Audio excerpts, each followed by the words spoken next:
My name is Harland Mackenzie, and at 80 years old, I've learned that sometimes the most painful truths come wrapped in careless words spoken by those we love most. It was Thanksgiving Day, 2023.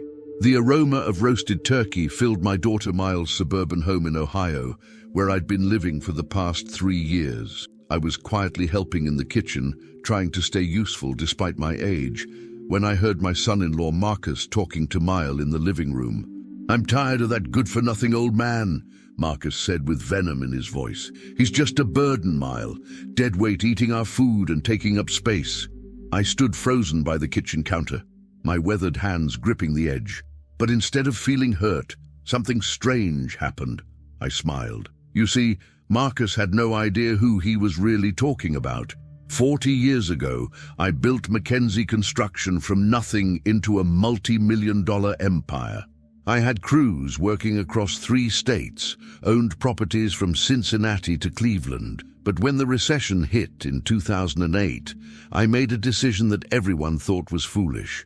I liquidated everything publicly, claimed bankruptcy, and let the world believe I'd lost it all.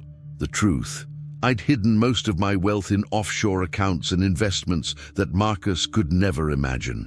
I wanted to see who would stand by me when they thought I had nothing. Most people failed that test. My late wife Sarah passed before I could reveal the truth to her. Friends disappeared, business partners abandoned me, but Miles, my sweet Miles, took me in without question, believing her father was just a broken old man. Now, listening to Marcus call me worthless, I realized it was time to make a phone call I'd been postponing for 3 years. I walked quietly to my bedroom and dialed a number I knew by heart. "Henderson Investigations," came the familiar voice. "Detective Morrison, it's Harland Mackenzie. I need you to look into someone for me." I remember the day Miles brought Marcus home for the first time. It was 2015, and I still had my big house on Maple Street, still drove my Mercedes, still wore expensive suits. Miles was 35 then, working as a teacher, and Marcus was this smooth-talking insurance salesman with perfect teeth and hollow eyes. "Daddy, I want you to meet Marcus," she'd said, beaming with that innocent smile that reminded me so much of her mother. I shook his hand and immediately felt something wrong. His grip was too firm, his smile too practiced. When he looked around my house, I saw him calculating, measuring, pricing everything in his mind. "Beautiful home, Mr. Mackenzie," he'd said. "Miles tells me you're in construction. Business must be good." Even then, I knew he wasn't asking about my business. He was asking about my money. But Miles was smitten. She'd had her heart broken twice before, and Marcus knew exactly what to say, exactly how to make her feel special. Within 6 months, they were engaged. Within a year, married. I tried to warn her gently. "Take your time, sweetheart. Marriage is forever. You don't like him because you think no one's good enough for me." She'd laughed, kissing my cheek. If only she'd known how right she was. Now, sitting in this small bedroom in their modest house, I watched through my window as Marcus loaded grocery bags from his BMW, the same BMW he claimed he needed for work, while Miles drove a 15-year-old Honda. My phone buzzed, Detective Morrison texting back, "What do you need on Marcus Wellington?" I typed back, "Everything. Financial records, background, daily activities, and be discreet." 3 years of living here had taught me things about Marcus that Miles couldn't see, like how he disappeared every Thursday evening, claiming work meetings, like how he got defensive when mail arrived addressed to him, like how he treated Miles' children, my precious grandchildren Clara and Tommy, with barely concealed irritation when he thought no one was watching. I heard footsteps in the hallway. Marcus was heading to his home office, the converted bedroom where he handled important business calls. Tonight, while everyone slept, I planned to find out exactly what kind of business my son-in-law was really in. At 2 in the morning, the house was silent, except for the old furnace humming in the basement. I'd perfected the art of moving quietly through these hallways over the past 3 years. Old age has its advantages when people assume you're helpless. Marcus's office door was locked, but I'd learned to pick locks during my construction days when workers would accidentally lock themselves out of job trailers. The door opened with a soft click. Inside, his computer was still on. Marcus was careless about security, probably never imagining that worthless old man would dare snoop. Bank statements were scattered across his desk, and what I saw made my blood run cold. The joint account he shared with Mile, which should have had $45,000 from their combined savings, showed a balance of $847. But that wasn't the worst part. On his computer screen, I found his real nightmare. An online gambling account with DraftKings Casino showing losses of $127,000 over the past 18 months. Credit card statements revealed cash advances, payday loans, and debts I couldn't even comprehend. But the piece of paper that made my hands shake was a handwritten note tucked under his keyboard. Final notice. $200,000 owed to Vincent Torino. Payment due by December 1st, or we collect another way.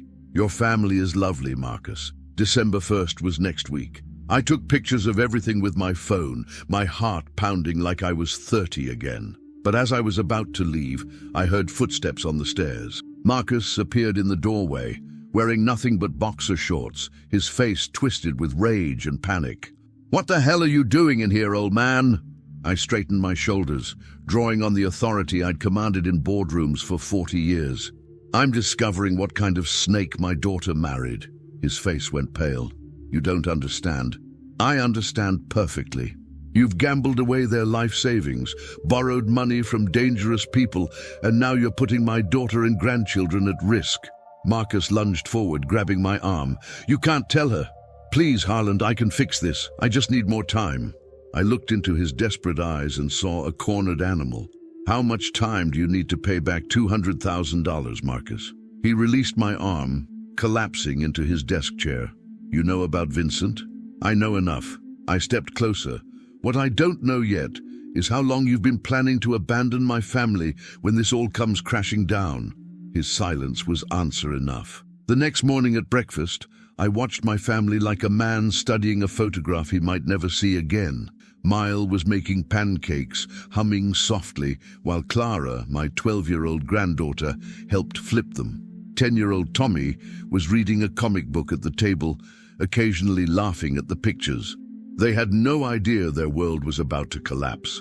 Marcus stumbled downstairs, his eyes bloodshot and his hands shaking slightly. He'd probably been awake all night, calculating impossible solutions to his impossible problem. "Morning, honey," Miles said, kissing his cheek. "You look tired. Late night at the office again?" "Yeah, big project," Marcus mumbled, avoiding my gaze. I sipped my coffee and watched him lie to his wife with practiced ease. How many lies had she swallowed over the years? How many times had she defended him when her instincts whispered warnings? "Grandpa Harland, will you help me with my history project today?" Clara asked, her bright eyes reminding me so much of Mile at that age. "Of course, sweetheart. What's the topic?" "Family immigration stories. I want to write about how great-grandpa came from Ireland." Marcus snorted. "Maybe you should write about people who actually accomplished something." The cruelty in his voice made Mile look up sharply.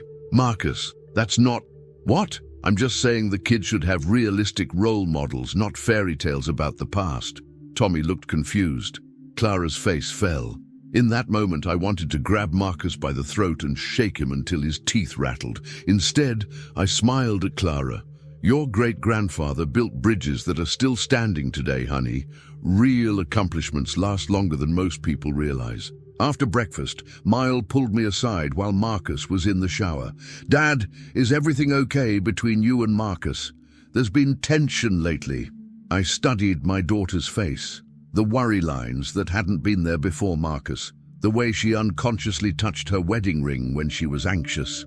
"Sometimes people show their true character when they think no one important is watching," I said carefully. "What does that mean?" Before I could answer, the doorbell rang. Mile went to answer it, and I heard unfamiliar voices, deep, rough, distinctly threatening. "We're looking for Marcus Wellington. Is he home?" My blood went cold. Vincent Torino's men had found our address. Mile called upstairs. "Marcus, there are some men here to see you." I heard the shower turn off abruptly, followed by what sounded like someone stumbling and cursing. The men at the door were dressed in expensive suits, but their faces told a different story. One had a scar running from his ear to his chin. The other wore rings on every finger. "Tell Marcus that Vincent is getting impatient," the scarred one said to Mile. "December 1st means December 1st. After they left, Miles stood frozen in the hallway, her face pale with confusion and fear. "Dad," she whispered, "what's happening to my family?" I found Marcus in his office 20 minutes later, frantically shoving papers into a briefcase. His hands were trembling so badly he could barely hold the documents. "They know where we live," he whispered without looking up. "They know about Mile, about the kids."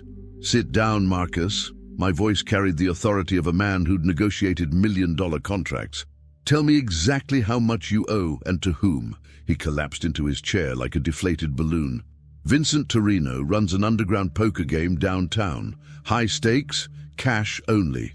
I started going there 18 months ago just for fun. $200,000 worth of fun. It wasn't supposed to happen like this." He buried his face in his hands. "I won big at first, almost 50 grand. I thought I could quit while I was ahead, pay off some bills, maybe surprise Mile with a vacation. But you didn't quit. I kept playing and losing. Vincent started giving me credit, said I was good for it. Before I knew it, I was in too deep to climb out. I studied this pathetic man who'd married my daughter for her supposed inheritance. What was your exit strategy, Marcus? When were you planning to disappear?" His silence confirmed what I already suspected. "You were going to leave them with nothing, weren't you? Take whatever cash you could scrape together and run." "You don't understand the kind of people Vincent works with," Marcus said desperately. "They don't just want money, they want blood. If I can't pay, they'll hurt Mile, hurt the kids just to make an example. So your solution is to abandon them, to face the consequences alone? At least if I'm gone, they might leave the family alone." I wanted to laugh at his cowardice, but the danger was too real. I dealt with violent men during my construction days, union disputes that turned ugly, contractors who played by different rules. I knew Marcus was right about one thing. Men like Vincent Torino didn't make idle threats. That afternoon, while Mile took the children to their swimming lessons, I made a call to someone I hadn't spoken to in 5 years. "Danny Kowalski." "Danny, it's Harland Mackenzie." Silence. Then, "Jesus, Harland. I heard you lost everything in the crash. I need a favor, Danny. Information about a man named Vincent Torino." Danny had been my security consultant during the peak years, a former cop who knew the dark corners of every city in Ohio. "Vincent Torino," Danny repeated slowly. "Harland, what the hell have you gotten yourself into?" "It's not me. It's my son-in-law. He owes Torino money." "How much money?" $200,000. Danny whistled low. "Torino's not just a loan shark, Harland. He's connected to families from Detroit and Pittsburgh. If your son-in-law owes him that kind of money, what would you do, Danny?" "I'd disappear tonight, and I'd pray they never found me." 3 days later, Detective Morrison called with information that made my 70-year-old heart skip beats. "Harland, you need to sit down for this." I was already sitting in my bedroom, but I gripped the phone tighter. "What did you find?" "Your son-in-law, Marcus Wellington, isn't just a gambling addict. He's got a second family in Columbus. A woman named Jessica Chen and twin boys, age 4. He's been supporting them for 5 years. The room seemed to spin around me. 5 years. But he's only been married to Mile for 8. It gets worse. He married Jessica in a civil ceremony 3 years ago. Legally, he's committed bigamy. Mile's marriage isn't even valid." I closed my eyes, feeling the weight of this betrayal crushing down on my chest. How is he supporting 2 families on an insurance salesman's salary? He's not. Jessica thinks he's wealthy. He's been using Mile's income and credit to maintain the illusion. But here's the kicker, Harland. He's been telling Jessica that Mile is his business partner who helps manage his finances. Jessica has no idea Mile thinks she's his wife. "Sweet Jesus," I whispered. "There's more." I found bank records showing Marcus has been systematically draining Miles' retirement account through forged signatures. He's also got life insurance policies on both women, substantial ones. The implications hit me like a physical blow. He's planning to cash out. That's what it looks like. And Harland, those gambling debts, they're legitimate, but they're not his biggest problem. I found records showing he's been laundering money for Vincent Torino through fake insurance claims. If the FBI catches wind of this, Mile could be implicated. She could go to prison as an accessory, even if she's innocent. I hung up and sat in the darkness of my small bedroom, feeling older than my 80 years. Mile was downstairs, helping Clara with homework, her voice drifting up through the floorboards as she patiently explained fractions. Tommy was practicing violin in the living room, the sweet melody mixing with his mother's laughter. They had no idea their entire life was built on lies. That evening at dinner, Marcus announced casually, "I've got great news. My company is transferring me to a new territory. Better pay, better benefits. We'll need to relocate to Columbus by the end of the month." Miles' fork clattered to her plate. "Columbus? Marcus, that's 3 hours away. The kids' schools, my job, Dad. It's a huge opportunity, Mile. We can't pass this up." "What about Grandpa Harland?" Clara asked, her voice small and worried. Marcus barely glanced at me. "There are plenty of nice assisted living facilities in Columbus. It's time he had professional care." Miles' face went white. "We are not putting my father in a home." "Be reasonable, Mile. He's becoming a burden." I watched this performance with new eyes, seeing the manipulation, the calculated cruelty. He was planning to isolate Mile from everything familiar, making her completely dependent on him while he arranged his final betrayal. "Actually," I said quietly, "a change of scenery might be nice." Everyone looked at me in surprise. "I mean, if it's what's best for the family." I smiled at Marcus. "When exactly did you say we're moving?" That night, Mile knocked softly on my bedroom door. I was sitting by the window, pretending to read, but actually watching Marcus load boxes into his car. Boxes I was certain contained items he was planning to sell. "Dad, can I come in?" She entered wearing her old terry cloth robe, the one she'd had since college. Her eyes were red from crying. "I don't understand what's happening," she whispered, sitting on the edge of my bed. 3 years ago, Marcus was so different. He was patient with the kids, he made me laugh. Now he barely looks at me unless he needs something. I wanted to tell her everything, about Jessica Chen, about the gambling debts, about the danger they were all in. But I also knew that sometimes the kindest thing you can do is let someone discover the truth at their own pace. People change, sweetheart. Sometimes pressure reveals who they really are underneath. But this move to Columbus, it feels wrong, Dad, like he's running from something.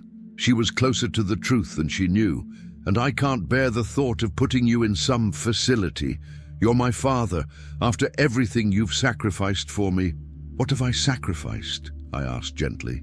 Mile looked at me with those trusting eyes that broke my heart. Your whole life, Dad. You lost your business, your house, your savings. You gave up everything when the economy crashed and you never complained, not once. Now you're living in this tiny room, helping with groceries from your Social Security check.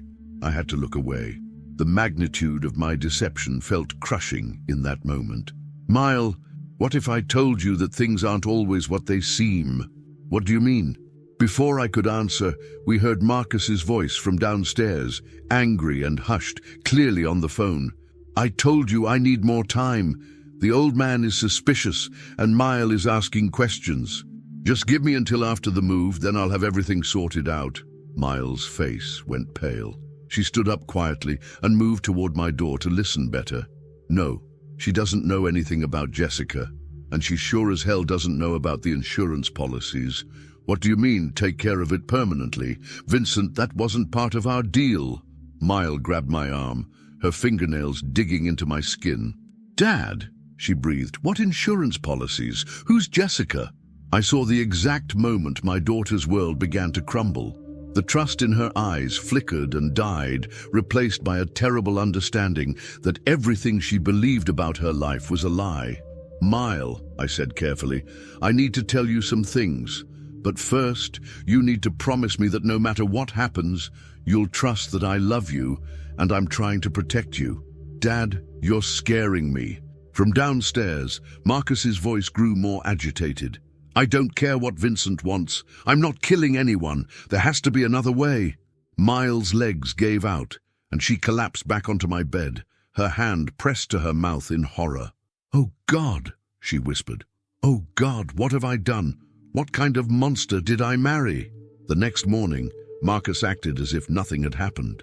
He made coffee, kissed Mile on the cheek, and asked Clara about her spelling test with the same hollow performance he'd perfected over the years. But I saw the difference in Mile. She moved through the kitchen like a sleepwalker, her responses automatic and distant. When Marcus left for work, she immediately called in sick to her teaching job.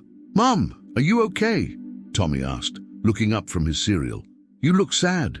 "I'm fine, sweetheart. Just tired." Clara, always the more perceptive one, studied her mother's face. "Is it because of what Dad said about moving?" "I don't want to leave either." Miles' composure cracked slightly. "We're not going anywhere, baby. Not yet." After the children left for school, Mile and I sat at the kitchen table in heavy silence. Finally, she spoke. "How long have you known?" "Known what? Specifically?" "Don't play games with me, Dad. Last night, that phone call, you weren't surprised by any of it. I chose my words carefully. I've suspected Marcus wasn't who he pretended to be for some time, but I didn't know how bad it was until recently. Who's Jessica? My heart broke for her, but she deserved the truth. Marcus has another woman in Columbus, another family.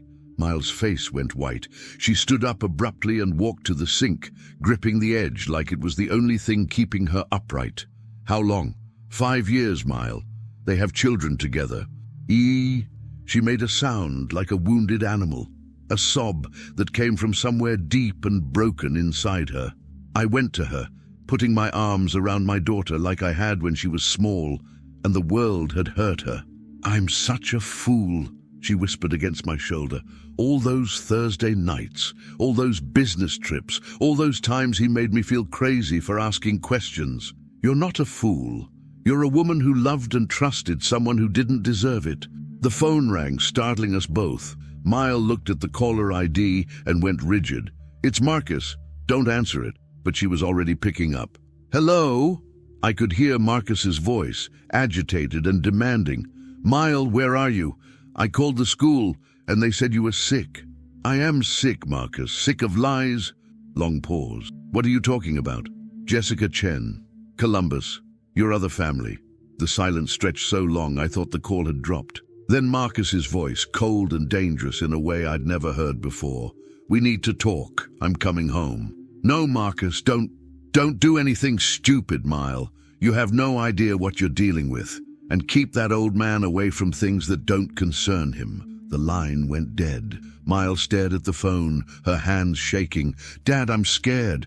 The way he sounded. "Call the children's school.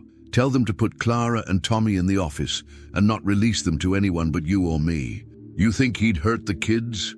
"I think a desperate man will do desperate things." "And Mile?" I took her hands in mine. "There are things about our situation you still don't know. Things that might help us if you're ready to hear them." She looked at me with new eyes, as if seeing me clearly for the first time. "Who are you really, Dad?" Before I could answer Miles' question, the front door slammed open with such force that the windows rattled. Marcus stormed in, his face twisted with rage and desperation. "You stupid woman! Do you have any idea what you've done?" Miles stepped back, but I moved between them, drawing myself up to my full height. At 80, I was still 6 feet tall, and 40 years of commanding construction sites had taught me how to project authority. "That's enough, Marcus." He laughed bitterly. "The old man wants to play hero. You have no idea what kind of people we're dealing with, Harland. Vincent Torino doesn't forgive debts, and he sure as hell doesn't ignore threats." "What threats?" Mile demanded. Marcus's eyes were wild now, darting between us like a cornered animal. "You think you can just destroy my life and walk away? You think Vincent will just forget about $200,000 because you found out about Jessica? You destroyed your own life!" Miles shouted. "You lied to me, to our children, to everyone." "I was protecting you," Marcus screamed back. "All of this was to protect my family." "Which family, Marcus?" I asked coldly. "Mile and the children, or Jessica and her boys?" Something snapped in Marcus then. He lunged toward me, his hands reaching for my throat. "You sanctimonious old bastard! This is all your fault. If you hadn't been snooping around, the stress, the anger, the sheer weight of holding so many secrets for so long finally caught up with me. I felt a crushing pain in my chest, like someone had wrapped steel bands around my heart and was tightening them with each breath. I stumbled backward, clutching my chest, gasping for air. "Dad!" Miles screamed. The last thing I remember was Marcus standing over me as I collapsed, saying to Mile, "Look what your precious father's meddling has done now." I woke up in the cardiac unit of St. Mary's Hospital 12 hours later. Mile was asleep in the chair beside my bed, her hand still holding mine. The monitors around me beeped steadily, and I realized I was more grateful for that sound than I'd ever been for anything in my life. "Dad?" Miles' eyes opened immediately, as if she'd been waiting for me to wake up. "Thank God. The doctor said you had a mild heart attack, but you're going to be okay. Where's Marcus?" Her face darkened. "He left. Right after the ambulance arrived, he said he had to handle some business. He hasn't been back." I squeezed her hand weakly. "Mile, we need to talk. There are things I should have told you years ago. The doctor said you need to rest. Rest can wait. Your safety can't." I struggled to sit up. Marcus isn't just running from Vincent Torino. He's planning something that will destroy all of you. Mile leaned closer. "What do you mean?" "The life insurance policies, sweetheart. He's got substantial policies on you. If something happens to you, he collects money and disappears with Jessica, leaving Vincent to assume the debt died with you." The color drained from her face. "You think he's planning to—" "I think Marcus Wellington is capable of anything now that he's been exposed. And Mile," I met her eyes directly, "I think it's time you knew that your old, worthless father isn't quite as helpless as everyone believes." Miles stared at me with a mixture of confusion and growing understanding. "Dad, what are you talking about?"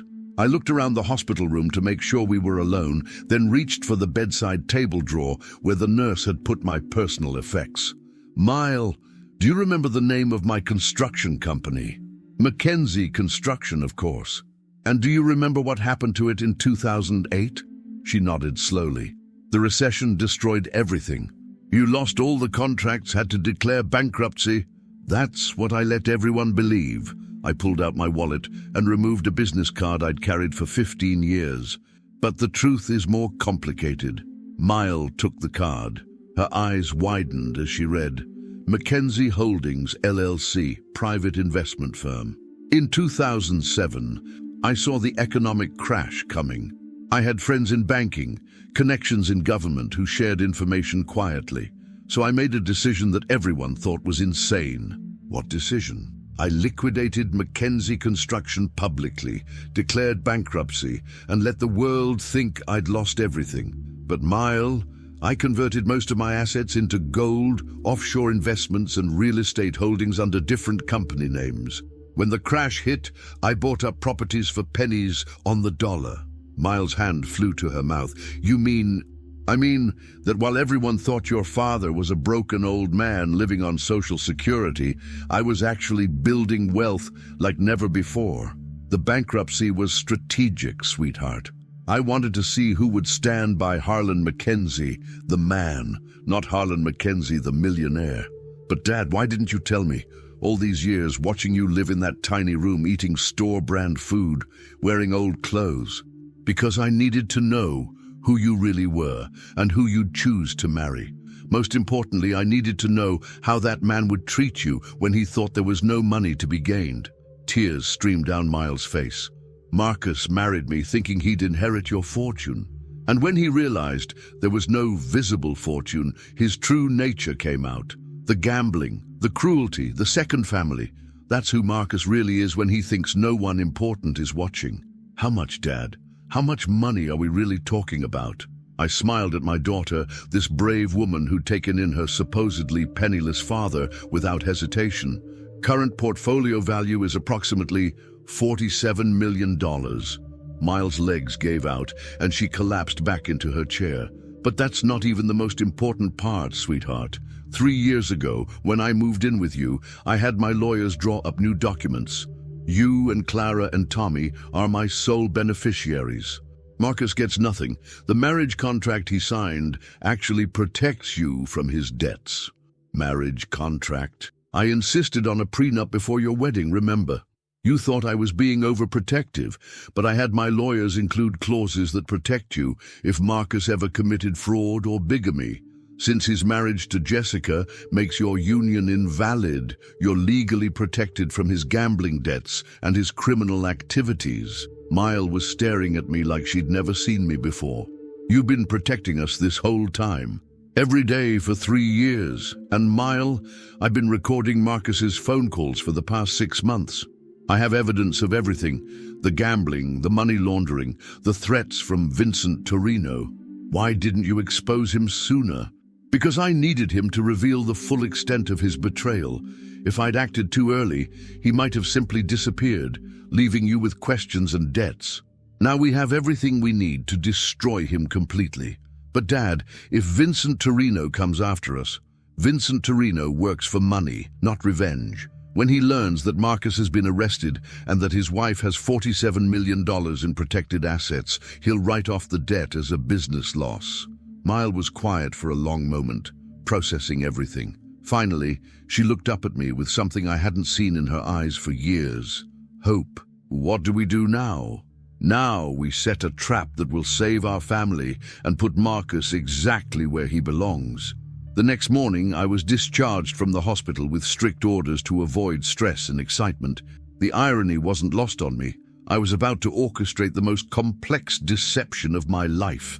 Mile drove me home in silence, both of us lost in thought. As we pulled into the driveway, I noticed Marcus's BMW was gone, but there were unfamiliar tire tracks in the gravel. "He's been here," Mile said quietly. Inside, the house felt different. Drawers had been opened and hastily closed, papers were scattered across Marcus's desk, and several family photos were missing from the mantelpiece. "He's taking evidence," I realized. "Trying to erase himself from your life." Mile picked up a note from the kitchen counter. Her hands shook as she read it aloud. "Mile, gone to Columbus to handle business. Will call when I can. Don't do anything stupid. M. Coward," she whispered. "Actually, this is perfect. His absence gives us time to prepare." I pulled out my phone and dialed Detective Morrison. "David, it's Harland. I need you to contact FBI agent Sarah Chen. She specializes in financial crimes. Tell her we have evidence of money laundering, insurance fraud, and bigamy." While I spoke with Morrison, Mile went upstairs to check on things. I heard her gasp from the master bedroom. "Dad, come up here!" I climbed the stairs carefully, my chest still tender from the heart episode. Mile was standing in her bedroom doorway, staring at chaos inside. The room had been ransacked. Marcus had taken jewelry, electronics, even Mile's grandmother's silver jewelry box. But what made my blood boil was what he'd left behind. Divorce papers already filled out, claiming irreconcilable differences and demanding half of all marital assets. "He planned this," Miles said, her voice hollow. "Even before I found out about Jessica, he was planning to divorce me and take half of everything. Look at the date on those papers, sweetheart." Miles' eyes widened. "These are dated 2 weeks ago, before any of this came out. Marcus has been planning his exit strategy for months, but he made one crucial mistake." "What?" "He assumed your father was actually the broken old man he appeared to be. He never considered that I might have resources of my own." My phone rang. Detective Morrison calling back. "Harland, Agent Chen is very interested in your case. She wants to meet this afternoon. But there's something else. Vincent Torino was arrested this morning in a federal raid on his gambling operation. Apparently the FBI has been investigating him for 2 years." I smiled grimly. "Perfect timing. What about Marcus?" "That's the interesting part. Marcus isn't just connected to Torino through gambling debts. The FBI thinks he's been laundering money through fake insurance claims for over a year. They want him badly. After hanging up, I turned to Meal. We're going to offer the FBI something they want more than Marcus. A complete money trail showing how Torino's operation works. In exchange, they'll guarantee protection for you and the children. But how do we get Marcus to come back? He could just disappear with Jessica. I pulled out my phone and showed Mile a text message I'd received an hour earlier. Old man better keep his mouth shut. Family accidents happen all the time. Mile's face went white. He's threatening us. No, sweetheart. He's giving us exactly what we need to destroy him. Because Marcus doesn't know that every text, every call, every threat is being recorded and sent directly to the FBI. How? I smiled at my daughter. Because 3 months ago, I had a very expensive piece of surveillance equipment installed in his phone. Every criminal thinks they're smarter than they are, Mile. Marcus is about to learn that sometimes the old dog knows a few tricks the young ones never imagined. That evening, as Mile was helping Clara and Tommy with homework, my phone rang. The caller ID made my blood freeze. Jessica Chen. I stepped onto the back porch and answered. Mr. Mackenzie, this is Jessica. I think we need to talk. Her voice was shaking, barely controlled. Marcus told me everything about Mile, about the children, about the gambling. He's here with me now, and he's talking crazy. What kind of crazy, Jessica? He says the only way out is to make Mile disappear permanently. He's got these insurance policies, and he keeps talking about making it look like an accident. Mr. Mackenzie, I have children too. I can't be part of something like this. My hands tightened on the phone. Where is Marcus now? He went to buy supplies. He said something about carbon monoxide being undetectable if done right. Mr. Mackenzie, he's planning to come back tonight when you're all asleep. The pieces clicked into place with horrifying clarity. Marcus wasn't just planning to abandon his family. He was planning to murder them for the insurance money. Jessica, I need you to do something very important. Can you help me? Yes, anything. I never knew about Mile and the children. Marcus told me she was just a business partner who helped with his finances. I would never have gotten involved if I'd known the truth. I need you to call the FBI immediately. I gave her Agent Chen's direct number. Tell them everything Marcus just told you. And Jessica, get your children and get out of that house right now. He took my car keys. I'm trapped here with the boys. Then lock yourself in a room and don't let him in until the police arrive. Udaim. After hanging up, I called Mile inside and explained the situation. Her face went white with terror. He's really going to try to kill us? Not if I can help it. Mile, take Clara and Tommy to your sister's house in Dayton. Leave now and don't tell anyone where you're going. What about you? I'm staying here. When Marcus arrives, he needs to find someone home or he might get suspicious and run. Dad, I'm not leaving you alone with a murderer. Sweetheart, I've been preparing for this possibility longer than you know. I reached into my bedroom closet and pulled out something that made Mile gasp. A Glock 19 pistol in a shoulder holster. Dad, where did you get that? I've had a concealed carry permit for 40 years. Construction sites can be dangerous places. I checked the clip. I haven't been a helpless old man for a single day, Mile. Tonight, Marcus is going to learn exactly what kind of mistake he's made. But as we prepared to leave, we heard car doors slamming in the driveway. Through the window, I saw not just Marcus, but 2 other men getting out of a black SUV. Oh, God, Mile whispered. He brought help. I recognized one of the men immediately, Vincent Torino himself. Despite supposedly being under federal investigation, he was standing in my driveway with murder in his eyes. Change of plans, I said grimly. No one's leaving this house until this is finished. Marcus's voice echoed from the front porch. Harland, Mile, we need to have a family meeting. I looked at my daughter and grandchildren. These precious people I'd spent 3 years protecting and made a decision that would change everything. Mile, take the children to the basement and lock the door. Whatever you hear up here, don't come out until I tell you it's safe. Dad, trust me, sweetheart. Your old man has one more surprise left in him. The front door exploded open with a crash that shook the entire house. Marcus stormed in first, followed by Vincent Torino and a third man I didn't recognize, Muscle by the look of him. "Where are they, old man?" Marcus demanded, his eyes wild with desperation and something else, the look of a man who'd crossed a line he could never uncross. I was sitting calmly in my recliner, hands folded in my lap.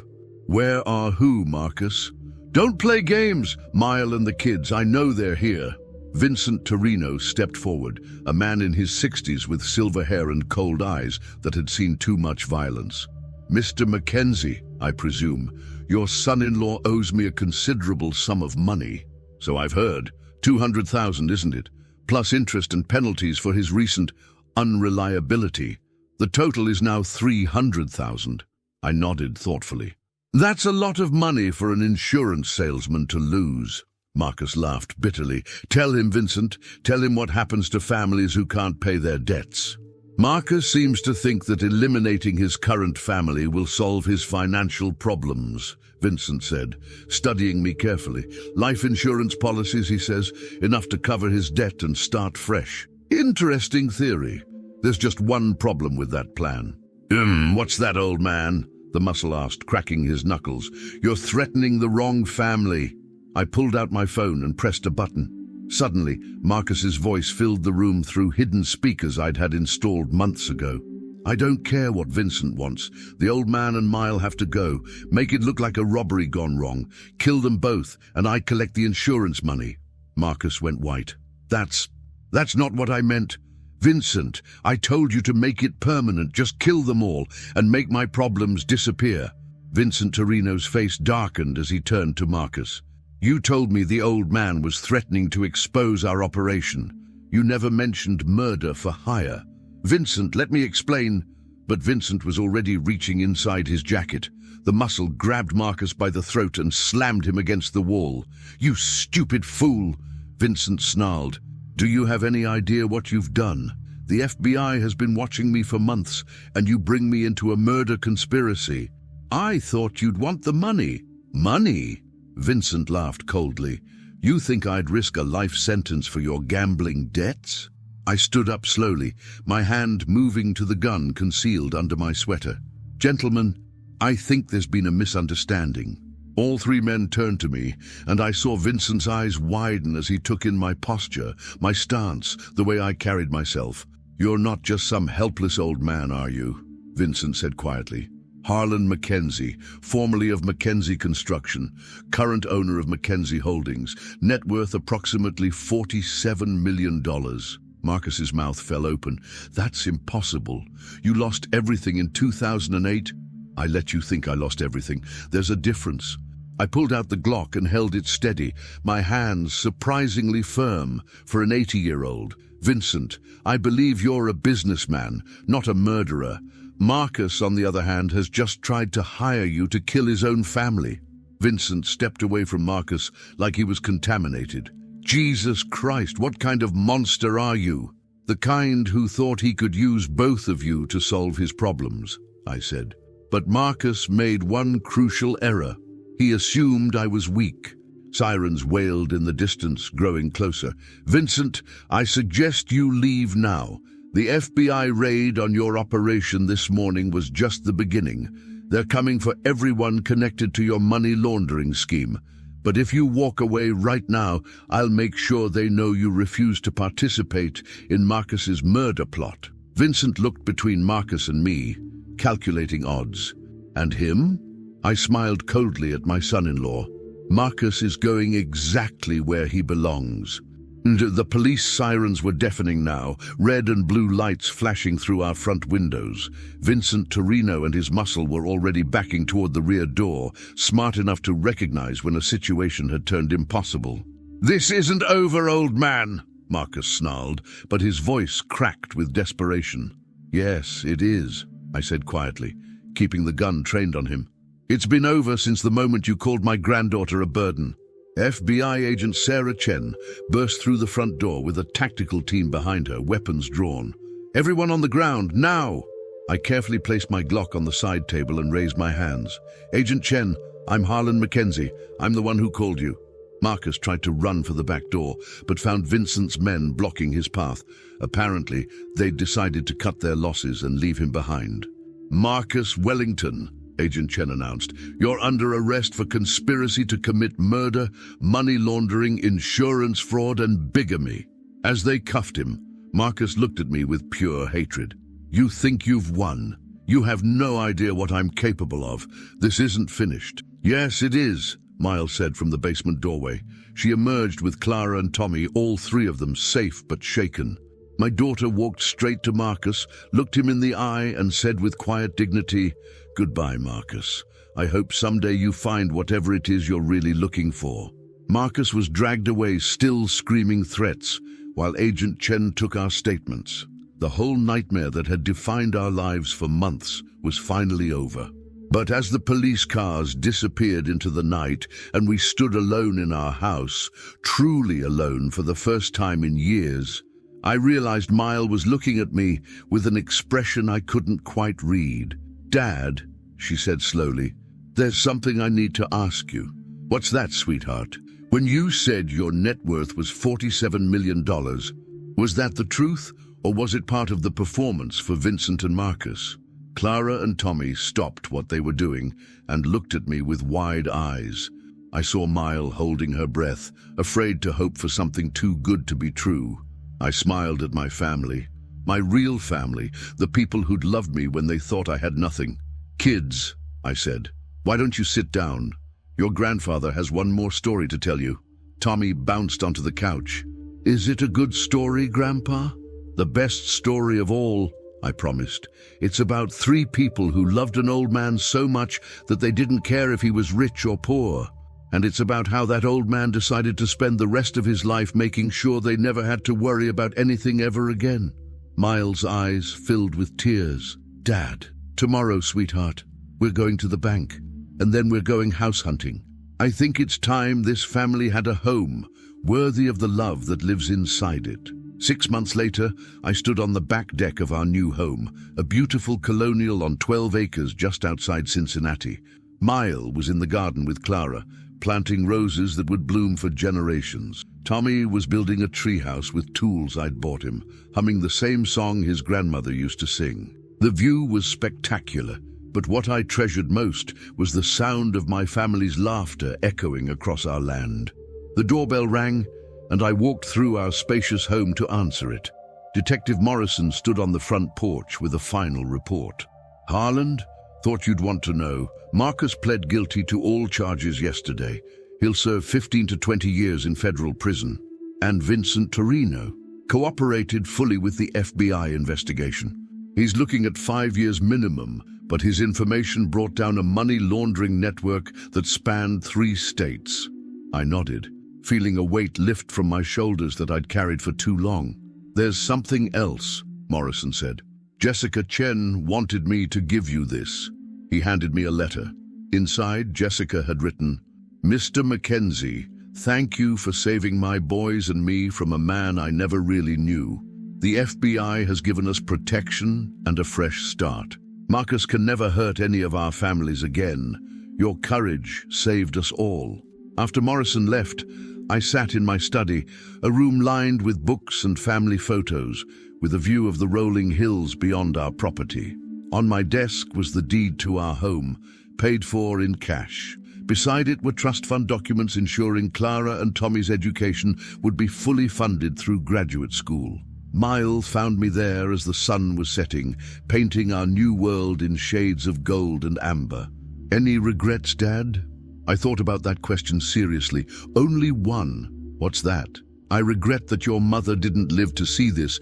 She would have loved watching her grandchildren grow up in a home filled with real security and love." Miles sat on the arm of my chair like she used to do as a little girl. "Dad, can I ask you something I've wondered about for months?" "Anything. When you decided to hide your wealth all those years ago, did you ever imagine it would lead to this, to saving us from Marcus?" I smiled, remembering the scared old man I'd been 3 years ago, uncertain whether anyone would love him for who he was, rather than what he owned. "Sweetheart, I hid my money to test people's character, but what I discovered was something far more valuable than any fortune." "What was that?" I discovered that I had raised a daughter who would take in her supposedly poor father without hesitation. I discovered grandchildren who loved their grandfather's stories more than any toy money could buy. I discovered that the real treasure I'd built over 40 years wasn't measured in dollars. What was it measured in? Through the window, I watched Clara teaching Tommy how to properly plant flower bulbs, her patience and kindness a perfect reflection of her mother. I saw Miles' strength in how she'd rebuilt her life after Marcus's betrayal, her grace in forgiveness, her wisdom in moving forward without bitterness. Love, Mile. It was always measured in love. That night, as I tucked my grandchildren into their beds in their beautiful new rooms, Clara asked me, "Grandpa Harland, are we rich now?" I looked at this precious child, safe and secure, and surrounded by family who would protect her always. "Yes, sweetheart, we're the richest family in the world." Because of the money? No, Clara, because we have each other. As I turned off the lights and walked downstairs to join Mile for our evening tea, a tradition we'd started in our new home, I reflected on the journey that had brought us here. Marcus had called me a good-for-nothing old man, and I had smiled, but not because I had hidden wealth or secret power. I smiled because I knew something Marcus would never understand, that a man's worth isn't measured by what he owns, but by how much he's loved by the people who matter most. At 80 years old, I was finally home.